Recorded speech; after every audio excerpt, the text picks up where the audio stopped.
Hello students. तो students आज हम शुरू कर रहे हैं सेट्स। आज हम शुरू करेंगे सेट।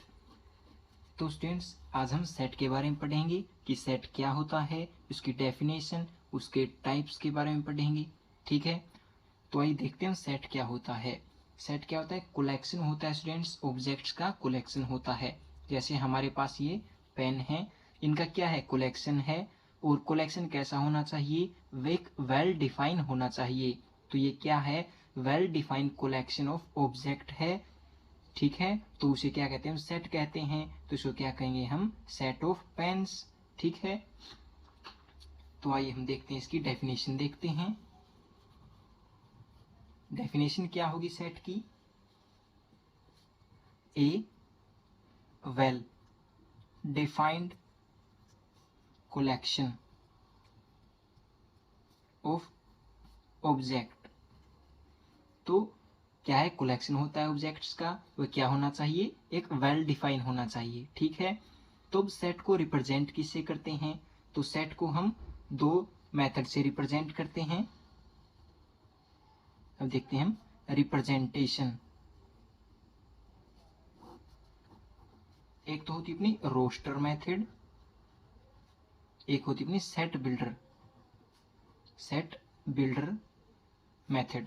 ठीक है, तो हम क्या करते हैं, जब सेट को रिप्रेजेंट करते हैं ना, तो उसको हम कैसे करते हैं? मान लो ये सेट ए है, तो इसको हम कैपिटल लेटर से लिखेंगे, और जो भी हमें एलिमेंट लिखने हैं सेट के, वो इस ब्रैकेट के अंदर लिखेंगे। ठीक है, तो हम ऐसे रिप्रेजेंट करते हैं सेट को। और सेट को एक तो रोस्टर मेथड होती है, एक सेट बिल्डर मेथड। तो रोस्टर मेथड को देखते हैं पहले, एक एग्जाम्पल से देखते हैं। जैसे हम ले लेते हैं, एग्जाम्पल ले लेते हैं नेचुरल नंबर का। नेचुरल नंबर का हम क्या लेते हैं? एक एग्जाम्पल लेते हैं। तो n क्या अपना सेट है, तो हम इस मिडिल ब्रैकेट के अंदर क्या लिखते हैं? हम एलिमेंट लिखते हैं। तो एक से शुरू होते हैं और ऐसे ही चलते जाते हैं। तो इसको हम क्या कहते हैं?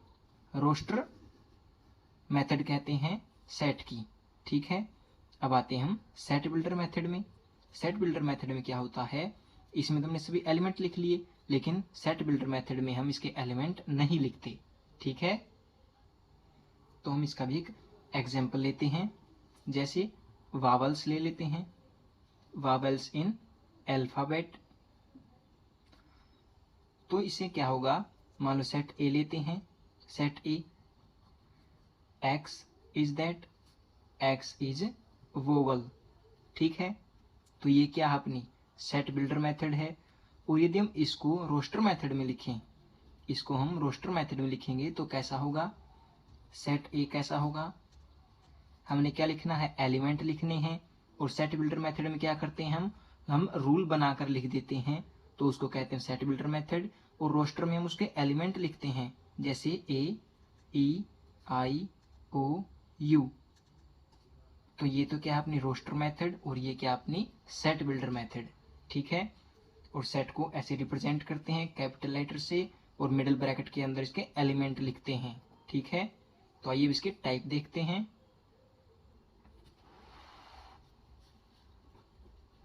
टाइप्स, तो इसमें सबसे पहला आता है एम्प्टी सेट। एम्प्टी सेट, तो इसके नाम में ही देखिए, नाम में क्या? Empty set. ऐसा सेट जो क्या हो? एम्प्टी हो, तो उसे क्या कहेंगे? हम एम्प्टी सेट कहेंगे। ठीक है, a set which has no element. ठीक है, तो इसको क्या कहेंगे? हम एम्प्टी सेट कहेंगे। तो इसका हम एग्जाम्पल ले लेते हैं। इसको या तो हम फाई से डिनोट करते हैं, या इसको हम खाली मिडिल ब्रैकेट से ही डिनोट करते हैं। ठीक है, तो इसका उदाहरण लेते हैं, एक एग्जाम्पल लेते हैं। एग्जाम्पल, सेट ए है, x is that x belong to n natural number से, and x is greater than 3 and less than 4। तो ये क्या अपनी सेट बिल्डर मेथड है। यदि इसको रोस्टर मेथड में लिखेंगे तो क्या होगा, x क्या है 3 और 4 के बीच में है, लेकिन x क्या है नेचुरल नंबर है, तो इसलिए नो एलिमेंट होगा, क्योंकि 3 और 4 के बीच में कोई भी नेचुरल एलिमेंट नहीं होता। ठीक है, तो इसलिए ये क्या होगा, अपना एम्प्टी सेट होगा। ठीक है, अब आगे देखते हैं हम सेकंड होता है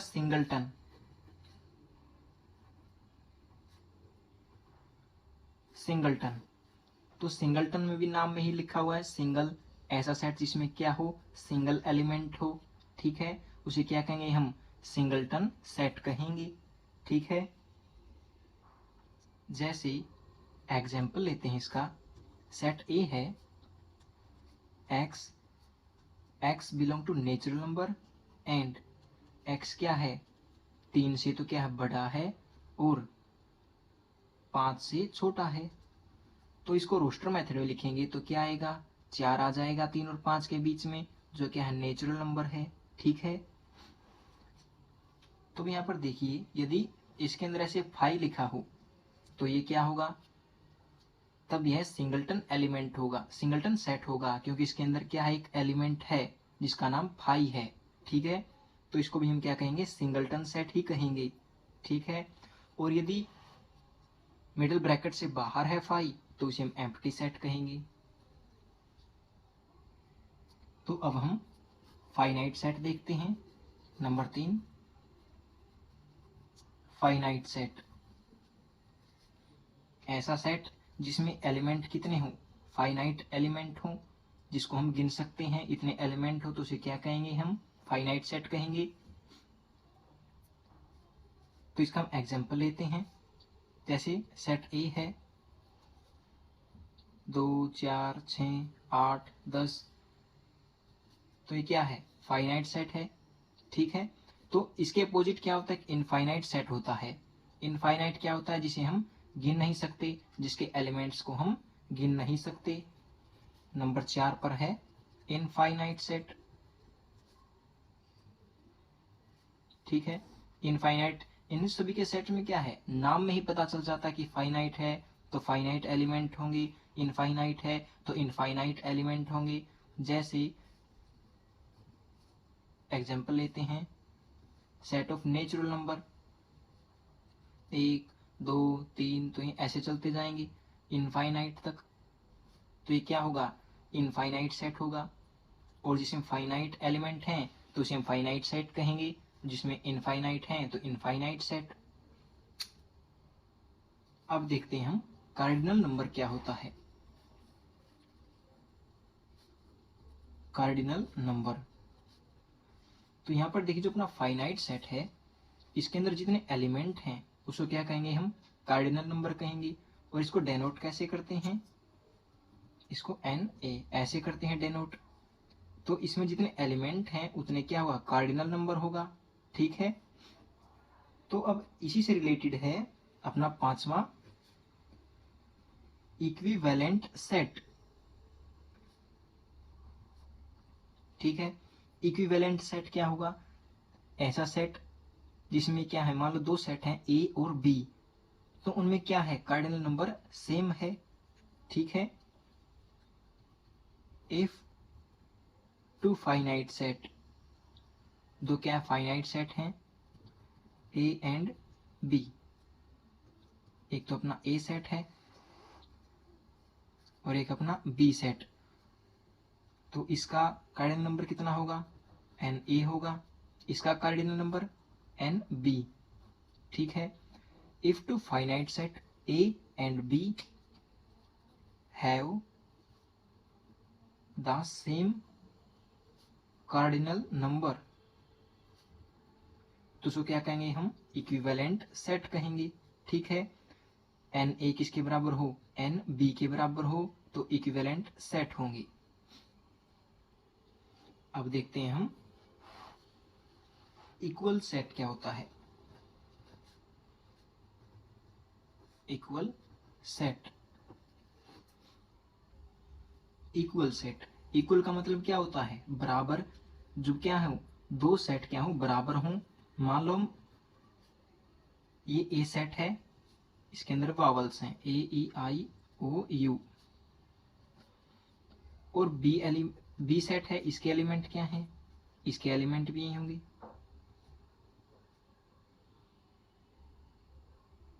ए ई आई ओ यू। हाँ, तो यहाँ पर देखिए इक्वल सेट कब होंगे, जब एवरी एलिमेंट ऑफ सेट ए किसमें हो, एवरी एलिमेंट ऑफ बी, हर एक एलिमेंट ए का बी में हो और हर एक एलिमेंट बी का ए में हो, तब क्या होता हमें इक्वल सेट होते हैं। ठीक है, तो इक्वल सेट होंगे तो उनके कार्डिनल नंबर भी क्या होंगे, इक्वल होंगे। ठीक है, तो इक्वल सेट क्या होता है, एक सेट के एलिमेंट दूसरे सेट में होते हैं और दूसरे के पहले में होते हैं। ठीक है, तो एवरी इक्वल सेट, हर एक इक्वल सेट का कार्डिनल नंबर क्या होता है, इक्विवेलेंट सेट होते हैं, ये बराबर होते हैं। ठीक है, तो अब हम बात करते हैं सबसेट की। सबसेट क्या होता है, जैसे कि यहाँ पर नाम में देखिए सब सेट, सेट से क्या होता है, ये नीचे स्तर का होता है। ठीक है, इसको भी हम एग्जाम्पल से समझते हैं। मान लो सेट ए है 1 2 3 4 5। ठीक है, और एक है सेट बी 1 2 3। तो यहाँ पर देखिए बड़ा कौन सा है, ये तो क्या है तो दोनों सेट, लेकिन इन दोनों में बड़ा ये है और छोटा ये है, तो यहाँ से दिख रहा है कि क्या होगा, इसका सबसेट होगा, किसका, ए का। तो कब होगा, जब every element of be in set ए। ठीक है, बी सेट का हर एक एलिमेंट सेट ए में हो, तब बी क्या होगा, सबसेट होगा ए का। ठीक है, तो इसको हम डेनोट कैसे करते हैं, ए बी ऐसे लिख लेते हैं, और ये ऐसे लिखते हैं इसको सबसेट को। ये जो दो कॉर्नर होते हैं ये सेट की तरफ होते हैं। ठीक है, और इधर क्या होता है, सबसेट होता है। Every element of set B is in the element of set A, then B is called subset of A. और यहां पर एक बात और देखिए, यहां पर देखिए ए क्या है, बी का सबसेट नहीं है, तो इसको क्या लिखेंगे हम, ऐसे लिख देंगे। ठीक है, ये क्या है, A is not subset of B. यहां से क्या पता चल रहा है, B is the subset of A. तो यहीं पर एक और देख लेते हैं, बी तो क्या है, सबसेट है ए का, लेकिन ए क्या है बी का, ए है सुपरसेट। ए क्या है, सुपरसेट, सुपरसेट है बी का। ठीक है, तो ये आगे चलते हैं हम, तो हम देखते हैं यूनिवर्सल सेट। यूनिवर्सल सेट, तो इसमें देखिए यूनिवर्सल, यूनिवर्स, तो इससे क्या पता चलता है हमें कि क्या होगा, सबसे बड़ा होगा, the superset of every given set. Universal set क्या होता है, the superset of every given set is called universal set. और इसको डेनोट किससे करते हैं, इसको डेनोट करते हैं बड़े यू से। तो अब हम देखते हैं पावर सेट क्या होता है। पावर सेट, पावर सेट, इसके नाम में देखिए पावर है, इसके पास क्या है, सभी सेट्स की क्या है, पावर होती है। मान लो हमारे पास क्या एक सेट ए है, तो इसके जितने भी सबसेट होंगे तो उनका कलेक्शन, उनका क्या होगा, पावर सेट कहलाएगा। ठीक है, तो हम करते हैं let A be a set, then the collection or set of all subset of A is called power set। तो इसको हम एक उदाहरण से देखते हैं। इसको डेनोट किससे करते हैं, इसको डेनोट करते हैं P और इसके अंदर क्या होगा, जो अपना सेट है। तो पी ए से इसको क्या करेंगे, हम डेनोट करेंगे। तो मान लेते हैं ए क्या अपना सेट है जिसमें एलिमेंट हैं 3, 1 2 और 3। तो यहाँ पर हमें सबसेट निकालने एक फॉर्मूला होता है 2 की पावर n। n क्या होता है, जितने एलिमेंट होते हैं। तो यहाँ पर देखिए 2 है, n कितनी है 3, तो 2 की पावर 3 8। तो इसके कितने सबसेट होंगे, 8 सबसेट होंगे। ठीक है, तो आइए इनको बनाते हैं हम। सबसे पहला क्या होगा, 5 होगा, फिर 1, फिर होगा 2, फिर 3, फिर आगे 1 और 2, फिर 2 और 3, और फिर क्या होगा 1 और 3, कितने हुए 1 2 3 4 5 6 7, और एक ये पूरा होगा 1 2 और 3। तो इन सभी को क्या करेंगे, हम मिडिल ब्रैकेट में रख देंगे। ठीक है, तो इन सभी को क्या कहेंगे, हम पावर सेट कहेंगे। तो इन सभी की पावर किसके पास है, पी ए। ठीक है, तो ये अपने सेट हैं और ये कुछ टाइप्स हैं। तो मिलते हैं नेक्स्ट वीडियो में।